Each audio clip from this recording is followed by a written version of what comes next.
Hello and welcome to Beach View, our podcast about different things and/or stuff. Hello, welcome. Today we are going back to do a mixtape, this time of the 2010s. Yes, so this is our 15th mixtape. We've done 2 other decades. I guess technically 3. Oh. The 2020s aren't finished, so. True. We did do a modern music, recent music mixtape, but yeah.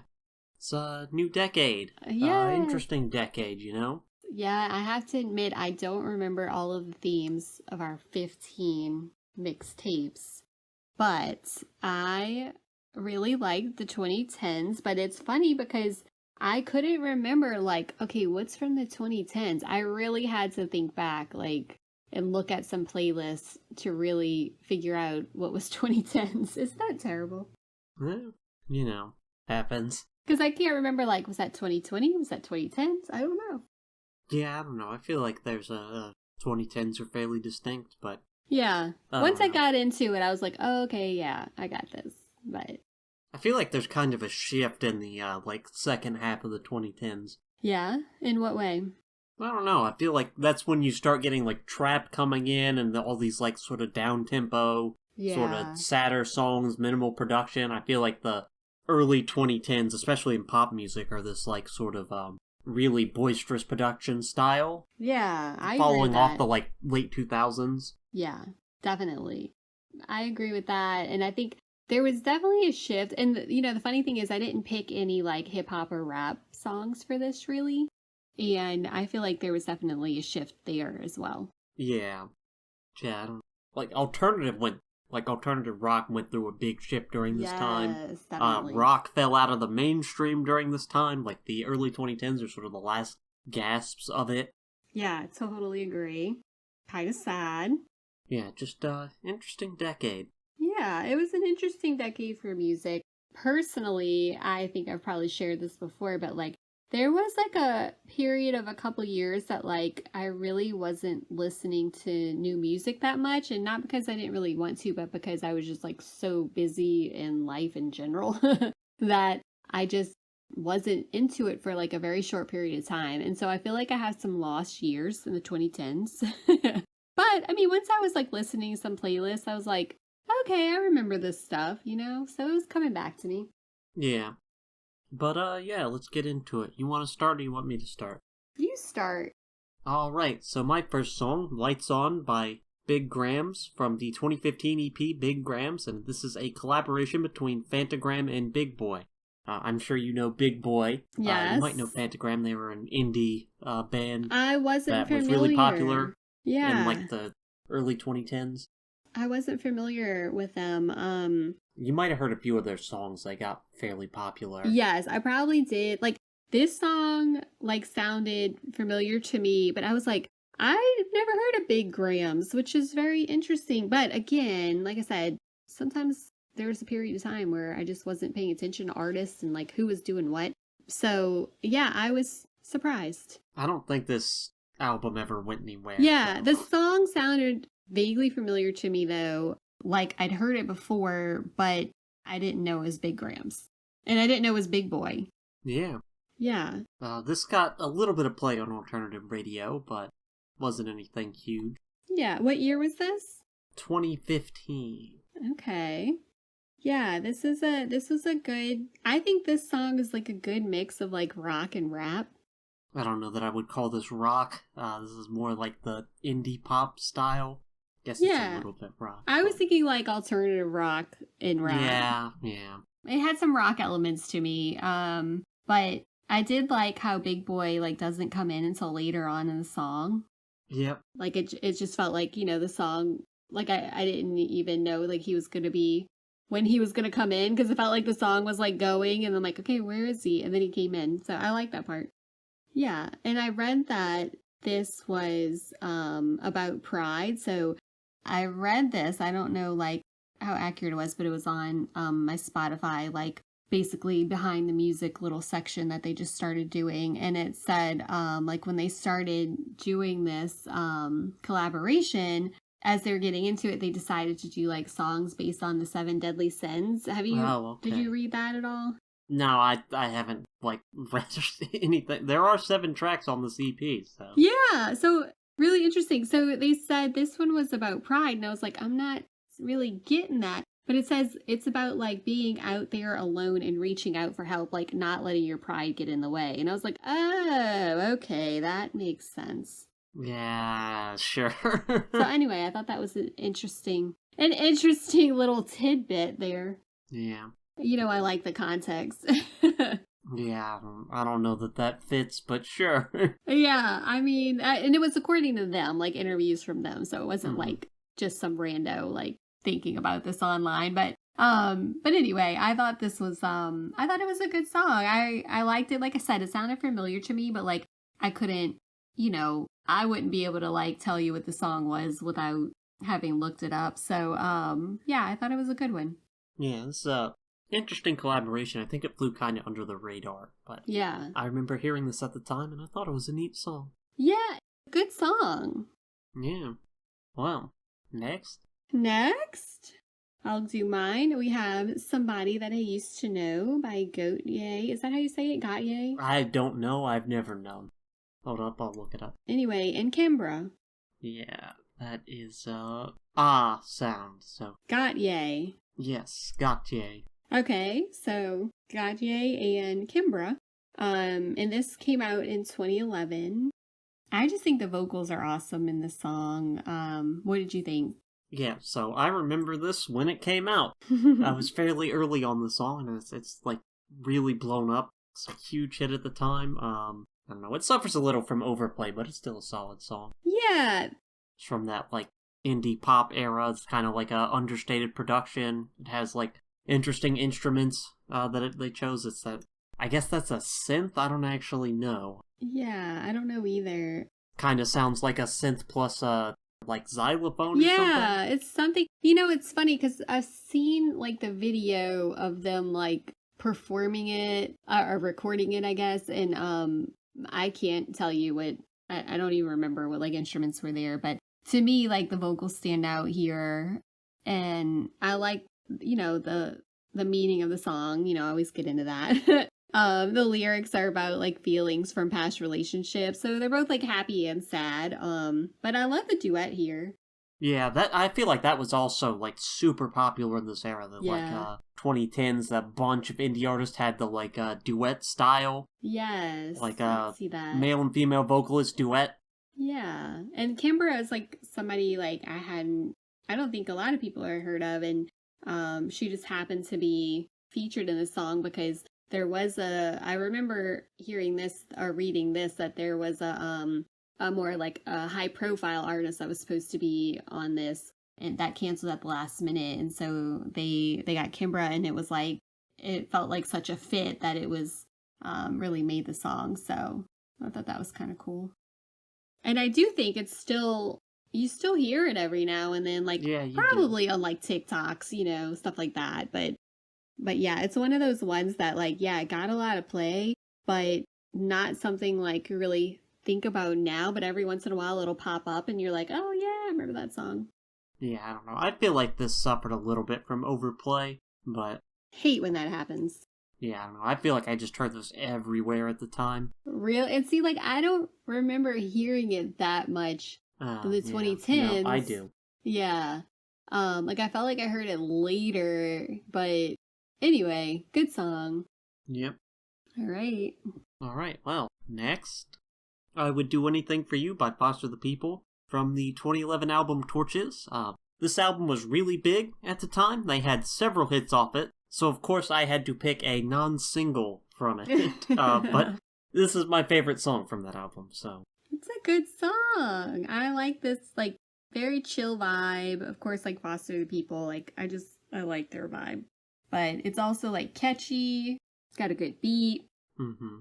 And I always like their vocal delivery, too. Like, I just think, I like just how they do it. Like you said, it's kind of, like, a little low-key, but I don't know. I think this one's a sweet love song. It's got like some sweet lyrics, lots of layers of instrumentation, which I think is kind of cool, but at the same time having that like chill effect. Yeah, I really like the timbre on this song, like their instrument choices for the synths. Yeah. Like especially the intro and outro. It's this really, like, I don't know, lush feeling production. It's a lot of I like really that interesting sound, I description. feel like. It is, and it all like just fits together so well. I feel like that's a group that I really always have liked, but like I've never sat and listened to the album. Like I need to do that. Yeah, no, I listened to this album a lot at the time. It's a good one. Well, I mean, I don't know. I haven't listened to the whole album, but I like a lot of I'm songs sure off you've of heard it. several songs off of Yes. it. Yeah. Exactly. Yeah. Good pick. Yeah. Yeah, I like that era of indie pop, even though, it's a little overproduced, a little bit too smooth at times, but I like this song. It works. Yeah. I think it's like indicative of the time, the way that production was, but Yeah. I don't know. It's very interesting. All right. Are you ready? Yep, next. Till the World Ends by Britney Spears, the queen of pop. I don't know about that. This is from 2011 Femme Fatale album. No, I love Britney.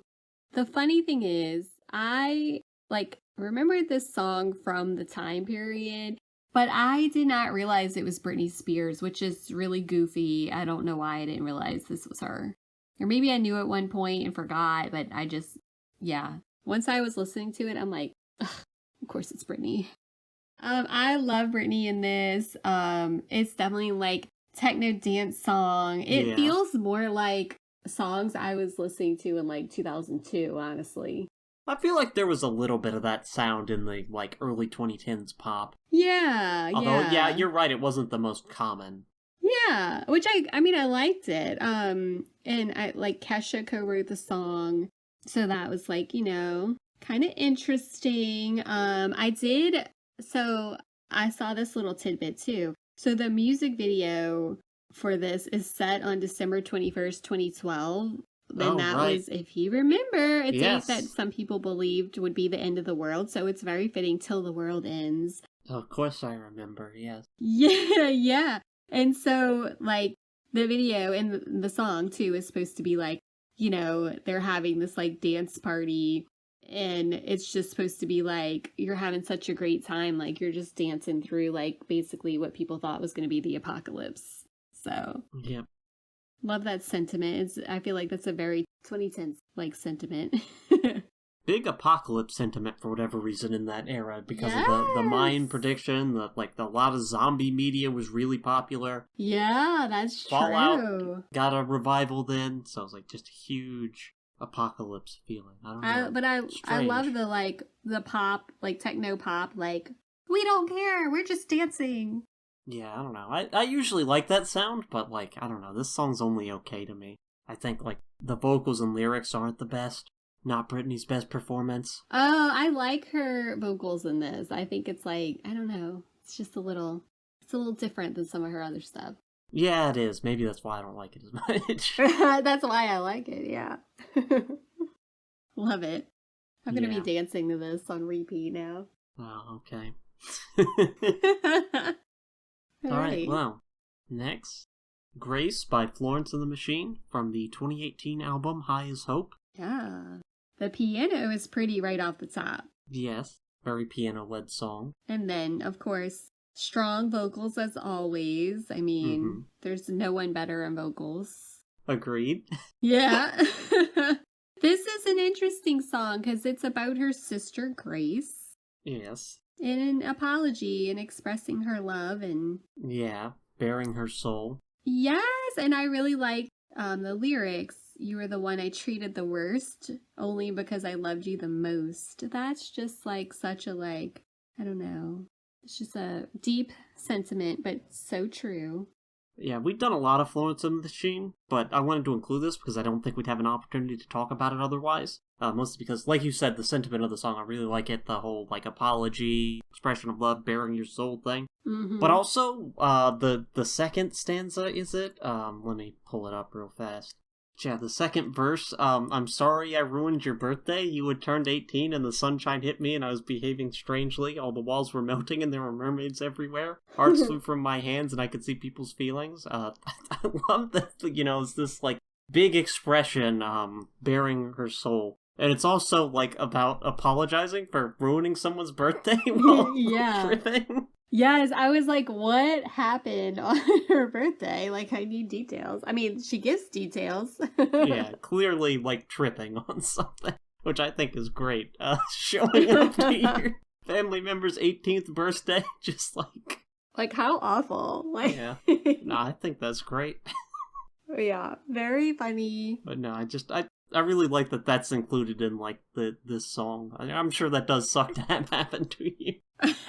Well, I read like an interview, like just a little thing from an interview where Florence says, yeah, my sister, and I'm paraphrasing, obviously, she's like, my sister was really surprised, and she's like, you put me through all that, and then you do this, like, why didn't you just say I love you? Like, she was like, you didn't need to do all that. So I thought that was kind of funny. Yeah. But another interesting thing about this song, there are so many instruments. Like, I was looking up, like, because, like, I don't, I have a hard time, like, distinguishing, like, what instruments are what, as you know. And I was, like, just looked up, like, what was featured on here.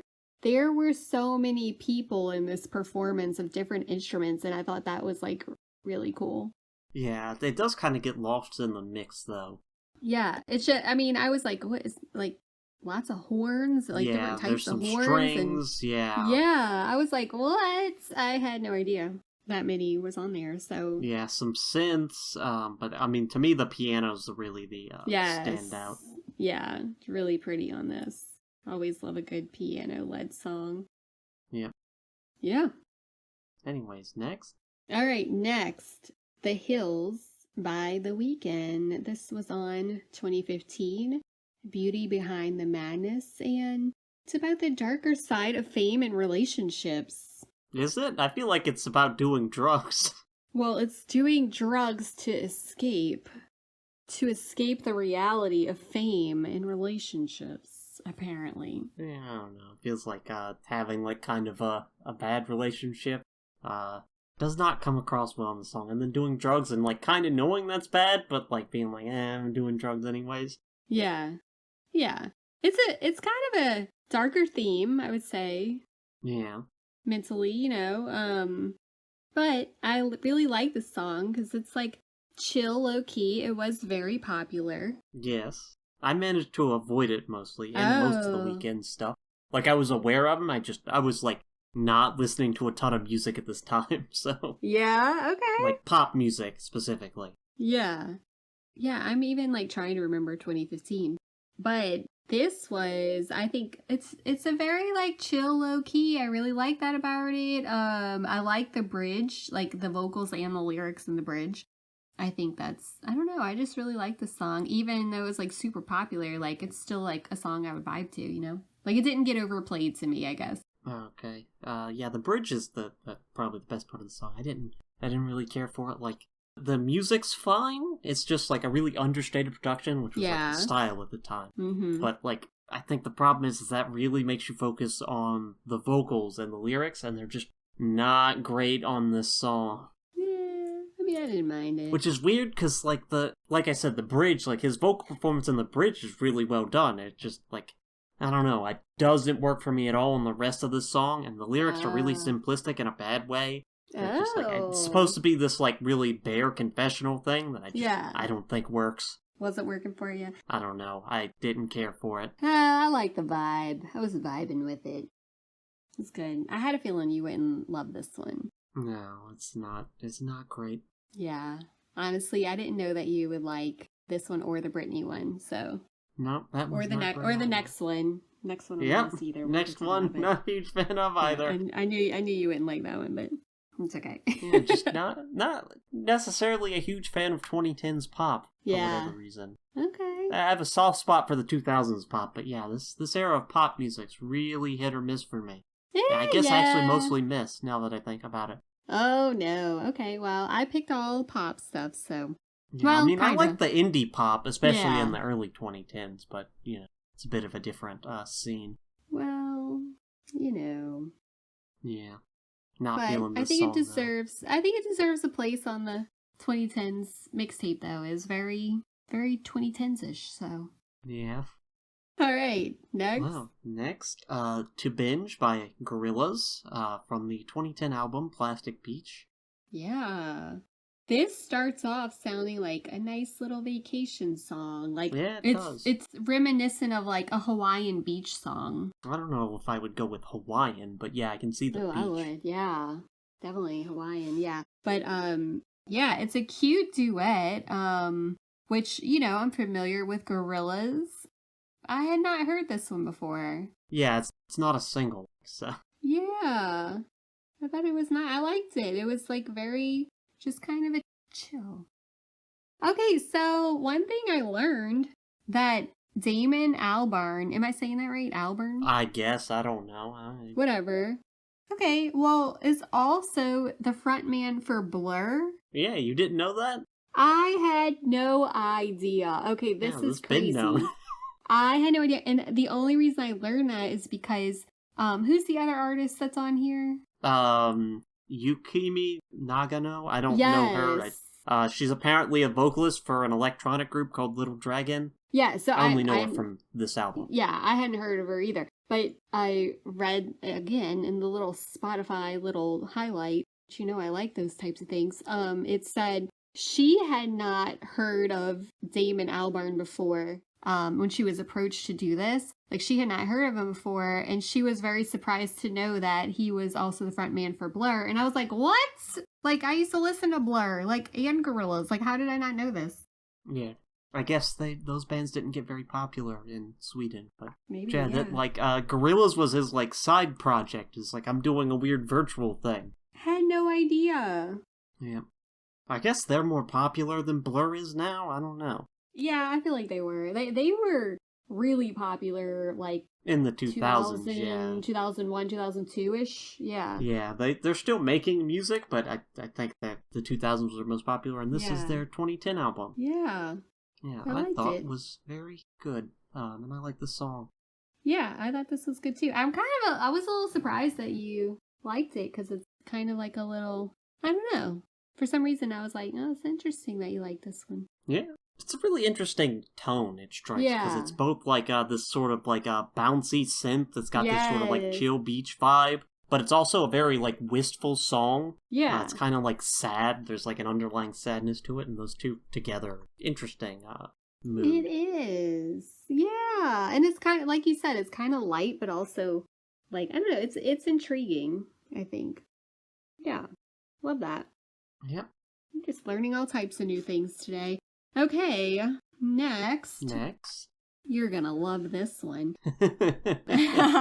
Afterglow by Taylor Swift on the album Lover from 2019. First of all, I didn't realize Lover was from 2019. I thought it was earlier. I did not. I remember it coming out. Okay, so you know that Hey kids, spelling is fun.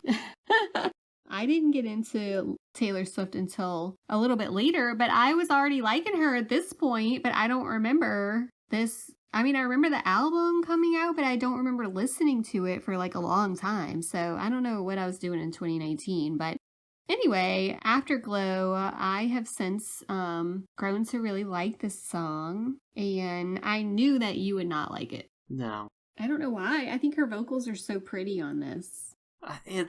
I don't know. This is like a 80s throwback thing. I'm usually not a fan of that. Oh, come on. I keep hitting on this, but I don't like her style from this era. Just something about the way she, like, the producer vocals, something about her, like the way she sings. I don't care for. I mean, it's not her usual like the rapid fire sort of spoken singing thing she does. Yeah. But I don't know.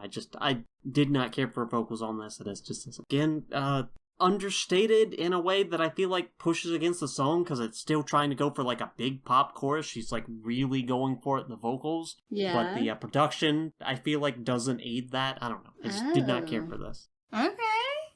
That's harsh, but I get what you're saying.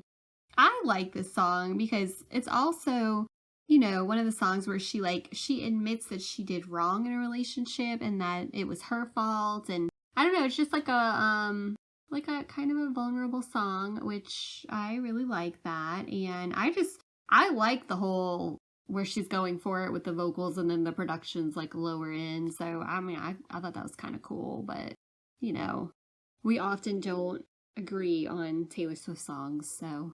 You know, one thing I will say, no complaints about the lyrics this time. Oh, okay. I like that. I feel like her most recent 2 albums, she just, like, forgot how to write or something. That is... They're not good, and this is just fine. Okay. It's perfectly cromulent pop lyrics. Listen, I'm gonna take this compliment, like, as a compliment and not comment on the negativity about the later albums.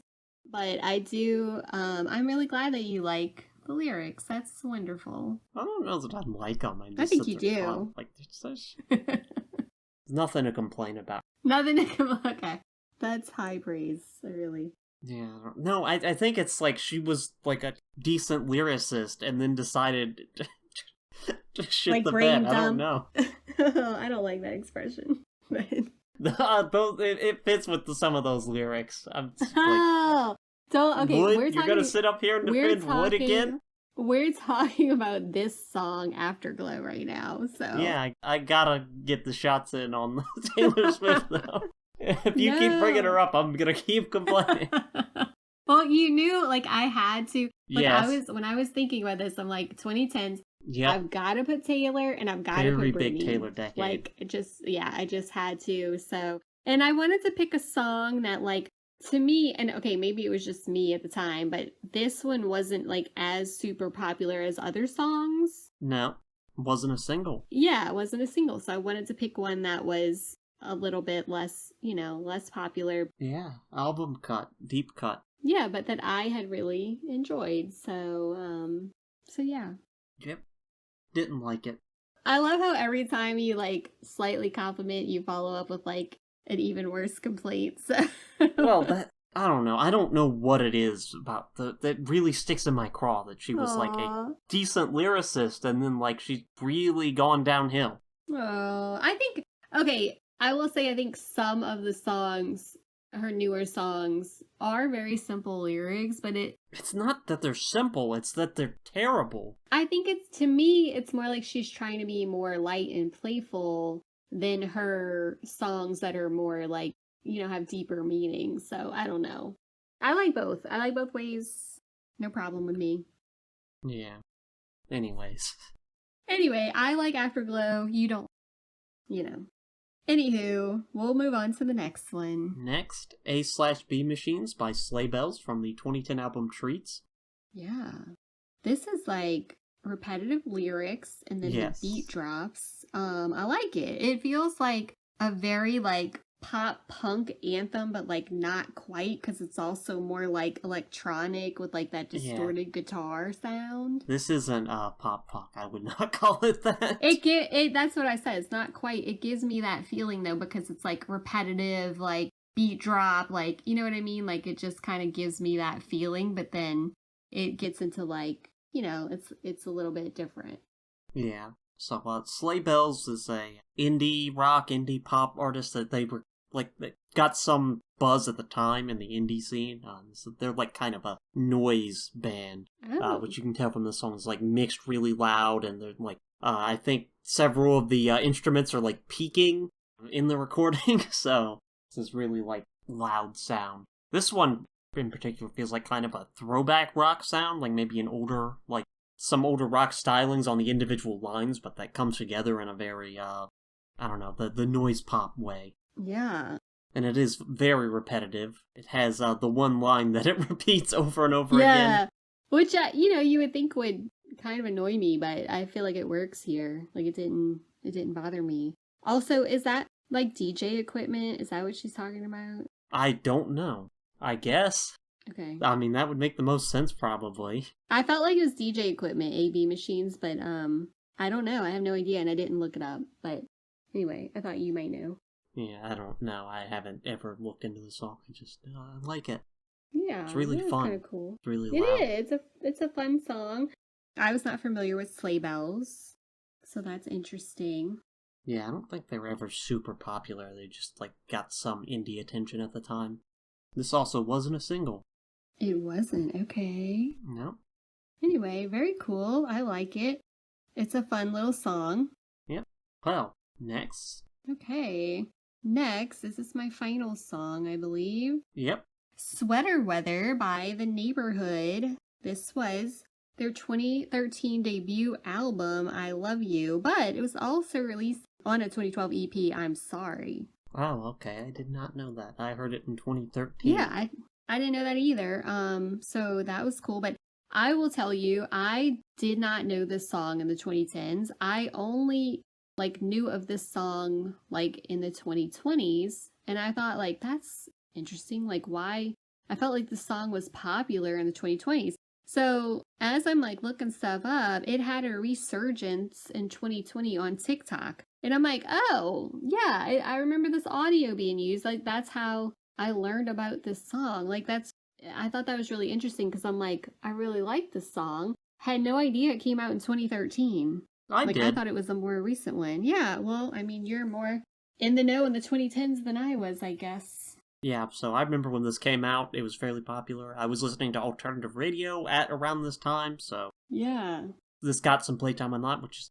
this is now the third most streamed song on Spotify, I believe. Wow, isn't that crazy? Which is a bit weird to me, because it was never that popular. It was Yeah. It charted on, the pop charts, and it was, like a perennial alternative favorite, but it wasn't, this huge song, and that resurgence really, caused it to blow up. I think that is so interesting, the influence of, because there are other songs, oh my gosh, right now, the Dougie is, super popular again, and, I'm just kind of that is so crazy to me, how TikTok and, social media, influences this, influences streaming. That's a whole other topic, but, I just think this song in particular, I was so surprised because I thought it was, from the 2020s.